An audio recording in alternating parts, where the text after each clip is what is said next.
Boa noite a todos. Vamos dar início à coletiva com o técnico Claudinei Oliveira. Heitor. Professor, tudo bem? Boa tudo bom, graças a Deus. Bem-vindo de volta a Florianópolis. Queria que tu fizesse uma avaliação do jogo, um empate, 4 jogos em 3 o teu time não sofreu gols, tua avaliação do jogo e o saldo desse empate aqui. Então, a ideia nossa para o jogo era um jogo um pouco diferente do que foi, né? Infelizmente, a gente perde o Diogo ali, que era um cara que possa tentar a bola na frente. E até a saída dele a gente estava conseguindo ter mais ações ofensivas, segurar a bola na frente. Com a saída do Diogo, entrou o Wender com um cara mais de velocidade, que já não tem tanta sustentação de bola. A característica é diferente, a gente sentiu um pouquinho, né? Como sentimos também a ausência do Garcês, que é um cara da transição que vem fazendo bons jogos, que tem esse arrasto, né, para a transição. Um jogo que a gente teve que jogar um pouco em bloco baixo.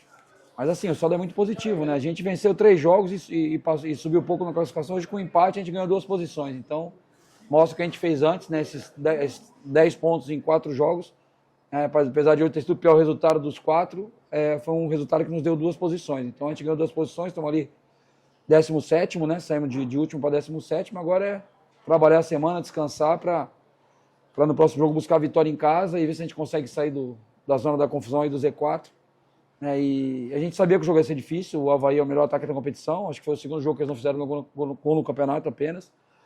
E a gente também está enfrentando um adversário que tem 2 dias a mais de descanso que a gente, né? Isso aí eu acho que quando se faz a tabela não se olha muito para isso. Agora a gente vai enfrentar o Atlético Goianiense na próxima rodada, jogo quinta-feira. A gente está jogando no sábado, eles jogaram quinta, a gente vai atravessar o Brasil.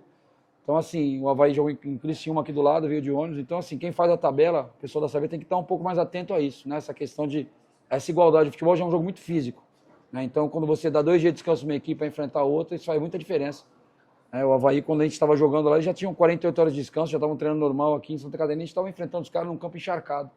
Então, a gente só pede para ter um pouquinho mais de cuidado na confecção da tabela. A gente sabe que é difícil fazer tabela, não é fácil, mas tem umas coisas que ficam muito evidentes, né? Você bota ali um filtro que não pode jogar um time com 2 jogos de diferença do outro, bota um filtro na hora de fazer a tabela, com tanta tecnologia que a gente tem, né? Tanta inteligência artificial que tem, tanta coisa aí. Eu acho que é fácil a gente fugir dessas armadilhas aí da tabela. Claudinei, boa noite. Gustavo Elamil, Rádio Jovem Pan News. Você agora chegou no seu 4º jogo no comando do Paysandu, 4 jogos sem perder, já são 10 pontos conquistados. Queria que tu avaliasse esse momento do Paysandu e falasse o que mudou pro Paysandu quando você chegou e pro Paysandu de agora. Então, cara, eu tô muito feliz, assim, 4 jogos sem perder, 3 sem tomar gols, né? Hoje acho que foi o jogo que a gente sofreu um pouquinho mais, né? A gente não conseguimos fazer as transições que a gente vinha fazendo em outros jogos, teve jogos em casa que a gente propôs mais o jogo, jogou no campo do adversário. Mas assim, o que vinha acontecendo antes eu não gosto de falar e não vou ser livrando de falar porque eu não estava lá. Eu acho que no momento que eu cheguei até hoje, tudo que foi pedido, a diretoria atendeu, tudo que foi pedido os jogadores fizeram. Vocês viram a torcida hoje aí, cara, o que fizeram aqui em Florianópolis é um absurdo, né, cara? Assim, eu já dirigi grandes equipes, eu nunca tive grandes equipes assim, de torcida, né, de massa como o Paysandu, e nunca tive um retorno desse aí, né? A grandeza do Paysandu está na sua torcida, isso é inegável. Sei lá, já pelo Avaí, tive vários jogos contra equipes grandes aqui. Acho que só o Flamengo que faz isso aí quando vem aqui. Às vezes talvez o Palmeiras. Poucas torcidas fazem, Corinthians, né? Poucas torcidas fazem o que a do Paysandu fez.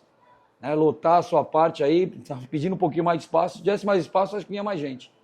Então, agradecer ao torcedor. Eu sei que não foi nosso melhor jogo, né?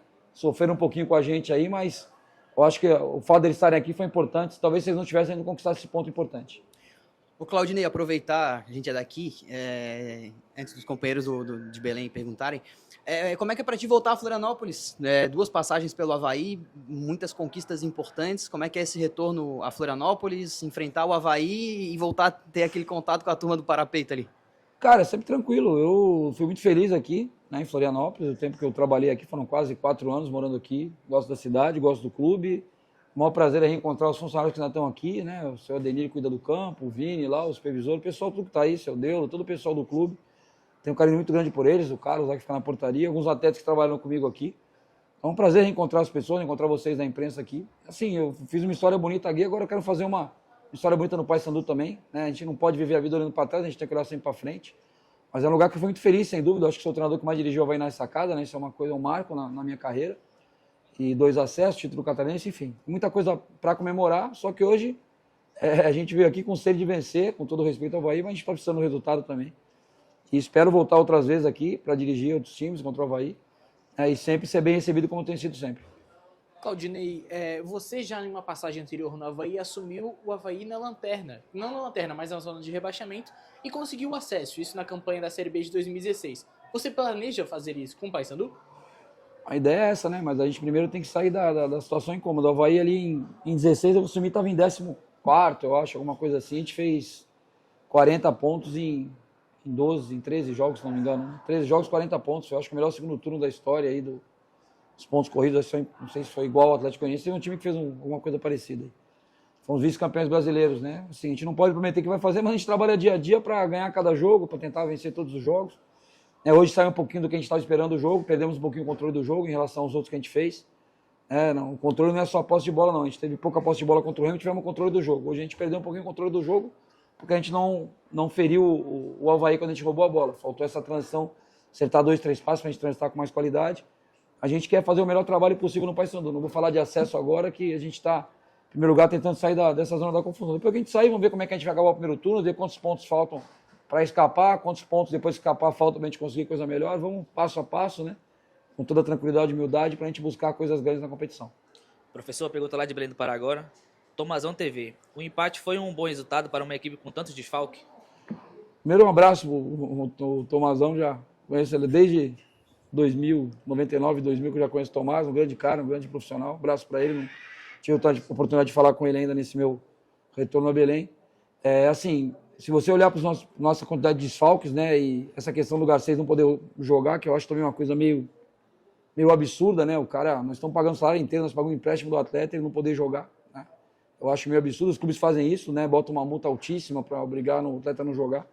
Mas não é só o Avaí, não é criticar o Avaí, vários clubes fazem isso, eu acho uma coisa meio sem sentido, né? Se o atleta não te serve, o clube que pegou ele está pagando o salário integral, pagou o empréstimo, não vejo muito sentido em não jogar.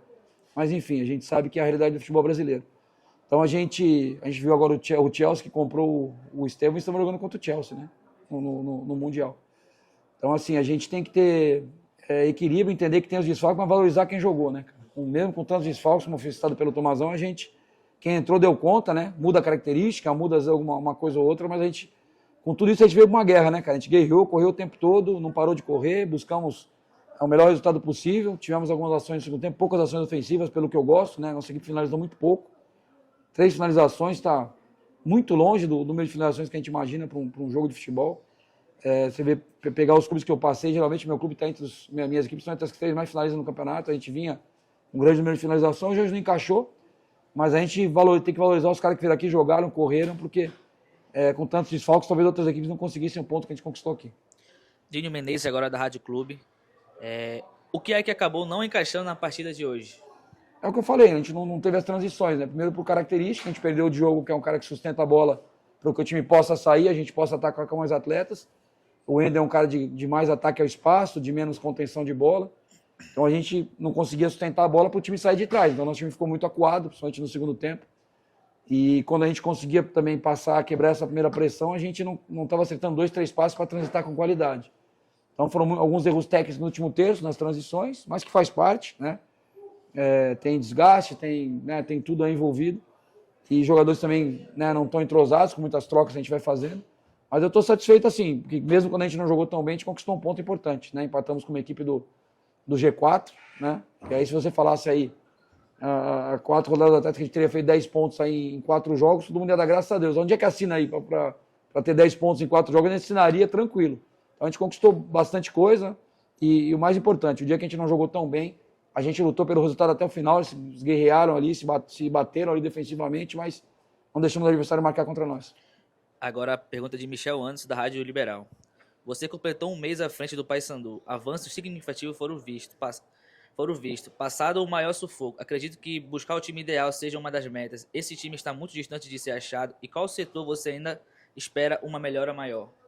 Cara, assim, time ideal é uma coisa meio relativa, né? A gente às vezes muda o time de acordo com o adversário. A gente voltou pro intervalo, a gente identificou que a gente estava com dificuldade para marcar as laterais do campo, a gente montou uma linha de 5, aí a gente tirou um pouquinho as jogadas de linha de fundo do Avaí, né? E a gente não vinha fazendo essa linha de 5, a gente tinha o Brian no banco, a gente optou por trocar. Então, cada jogo a gente vai olhando, agora no próximo jogo a gente não tem o Luan, né? Já mais um desfalque, vamos ver se vai ter o retorno do Rossi, o Garcês possivelmente joga, vamos ver a situação do Diogo.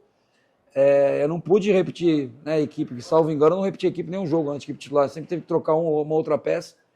Então por isso que é bom a gente confiar em todo mundo e dar moral para todo mundo e trabalhar com todo mundo, que a gente, quando o jogador menos espera, ele vai jogar, e até foi uma das minhas falas hoje na palestra com eles, foi essa. É que tem que estar pronto, cara. A gente nunca sabe quando vai ter a chance. Às vezes o cara tá ali e fala, o Claudinei não vai me pôr. Entra com 15 minutos, com 20 tá em campo. Então a gente tem que estar pronto para quando tiver a chance dar o resultado da resposta. Agora a pergunta de Léo Silva, da Rádio Povo. Sem o Garcês e com a saída do Diogo Oliveira, ainda no primeiro tempo, a equipe perdeu o poder ofensivo? Perdeu contenção de bola, né? Falar poder ofensivo não, porque nós tivemos boa parte do tempo 3 atacantes, né? Então falar em poderio ofensivo, a gente só quando colocou o Dene para tentar melhorar essa qualidade desse passe aí no último terço, que a gente ficou com um atacante a menos. A gente está com 3 atacantes o tempo todo, então a gente tinha 3 atacantes para ter o poder ofensivo. O que mudou foi característica. A gente tinha o Diogo, que um tiro de meta do Gabriel, ele ganharia novamente a primeira bola e brigava pela primeira bola. A gente botou o Ender com um atacante mais baixo, então a gente já não ganhava essa primeira bola quando a gente tinha um tiro de meta. Não tinha tanta sustentação de bola como tinha contra o Diogo. Mudou quando estava o Diogo. Então mudou característica, né? Poder ofensivo a gente só não conseguia encaixar as jogadas que a gente encaixou no primeiro tempo. Né? A gente teve a primeira chance de gol, foi nossa, com o Marlon, numa finalização de fora da área. Podemos ter aberto o placar ali. Mas assim, pelo que foi o jogo, cara, hoje a gente ganhou um ponto, na realidade, né? Não perdemos 2, a gente ganhou um ponto, porque foi um jogo realmente bem complicado, assim, pra gente sustentar até o final. Agora a última pergunta de Luiz Gustavo, do GE Pará. Antes de assumir o comando técnico do Paysandu, o time vinha de partidas sem vencer, com dificuldades defensivas. Agora, em 4 jogos, são 3 vitórias, 1 empate e apenas 1 gol sofrido. Como foi para arrumar o setor defensivo e transformar o Paysandu em uma equipe tão equilibrada? Sim, eu prezo muito pela organização da equipe, né? Independente de se a gente vai estar jogando em bloco alto, médio ou baixo, a equipe tem que estar sempre organizado, né? Vai jogar no 4-1 tem que estar organizado, a gente começou no 4-1, mudou para 4-4-2, depois 5-4-1. A gente tem que estar sempre organizado, o jogador tem que saber o que está fazendo, você não pode só chegar lá e jogar um número, vamos fazer um 5-4-1, nunca treinou, vamos fazer um 4-4-2, não sei. Aí você tem que estar bem treinados e sabendo o que tem que fazer, tem que estar organizados e competindo. Então eu acho assim, para a gente ser bem sincero, a nossa defesa não estava tão ruim na competição pela classificação. A gente tem que fazer mais gols. Eu acho que a gente tem que melhorar agora. A defesa meio que estancou, a sangria ali, não tem tomado tantos gols. A gente voltar a ter mais produção ofensiva, né? A gente tem poucos gols na competição pelo nível de atletas que a gente tem aqui. Então é trabalhar, criar alternativas para a gente fazer mais gols e vencer mais jogos. Obrigado, professor.